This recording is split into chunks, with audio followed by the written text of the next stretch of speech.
Hello, Falcons. It's Mrs. Jarrett, and I'm back with Chapter 8 of The Undead Pets, The Night of the Howling Hound. This was written by Sam Hay, illustrated by Simon Cooper, and published by Grosset Dunlop. So we're on Chapter 8, but in Chapter 7, Joe had managed to find his way back to the cabin, even though he got a little lost in the woods. He heard some howling, thought it was Dexter, and made his way back to the house with the puppies, only to find out that it wasn't Dexter who was howling. In the meantime, the people at the house called Lizzie and let them know that they had Joe, and let's find out what happens. Chapter 8. There was a loud knock on the door. All the kids from his group were there. Moni, Leone, and Abby, Ava and Molly, Simon, Ben, Spiker, Harry, and Matt, plus Lizzie and Mr. Hill. It had started to rain and they all looked fed up, except Mr. Hill, who looked furious. His face was purple and he was glaring at Joe. "Hi, Paul," said Lizzie. "Thanks for looking after Joe for us. This is Brian Hill, his principal." "Hello," said Paul. "It's no problem at all. Would you like to come in for a drink?" "No," snapped Spiker. "We haven't found the ghost wolf yet."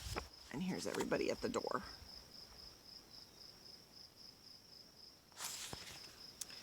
"Yeah," wailed Leone. "The other team will have seen tons more stuff than us. I wanted our team to win the competition." Mr. Hill shot them a look for their rudeness. Then he turned to Paul. "It's kind of you, but we really should be getting back to camp." "Yeah, so he can give me a good lecture," Joe thought glumly. Somehow, he had to get Mr. Hill inside the house to see the pups. But just then, Dexter came to the rescue. He raced back into the house, pushed open the living room door, and the puppies came bounding out, spilling onto the doorstep. The children gasped in delight as they rushed forward to pet the pups as they whizzed around wagging their tails. "Oh, they're so cute," said Molly. "Look at their tiny tails." "Ha! That one seems to like your sneakers, Spiker." Matt laughed as the largest puppy began chewing on one of Spiker's shoelaces. Here's the picture.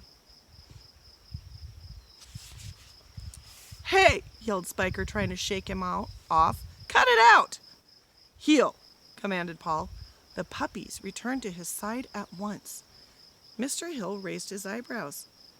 "They're well trained." "They have to be to live in a forest." Mr. Hill bent down to stroke one of the puppies. "Hello there." Joe held his breath. But it wasn't going to happen. Mr. Hill stood up and his face was stern again. "We need to get going." "No!" yelled Dexter. "Make him stay, Joe!"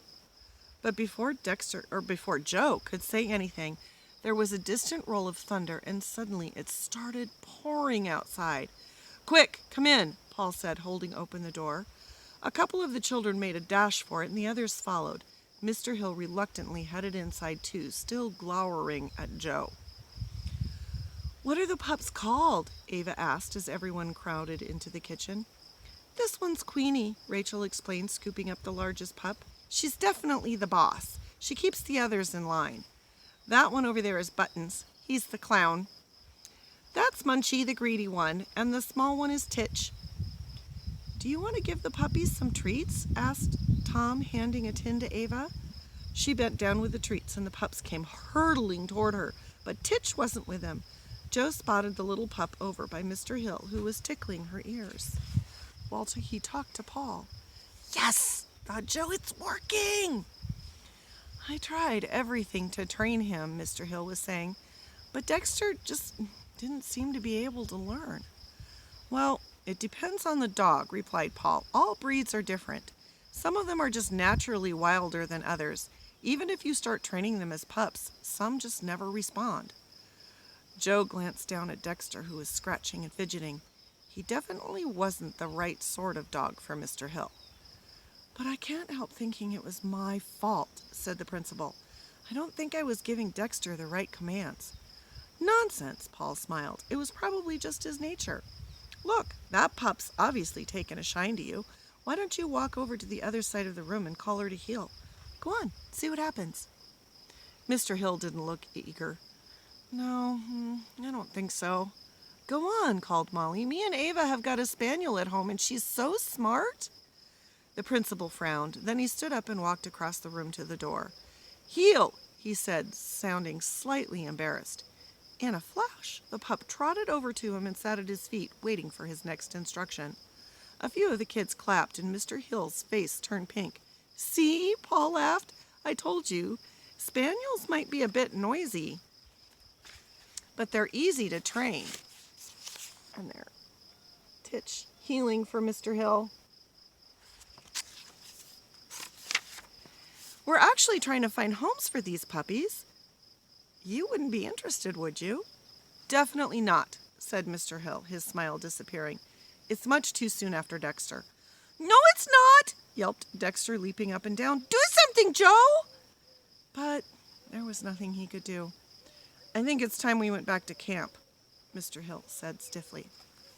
And that, boys and girls, is the end of chapter 8. We still haven't found out who was making or what was making that howling sound in the forest. So tomorrow I will read the last 2 chapters of the book, and I'm sure we'll find out. Till the next time.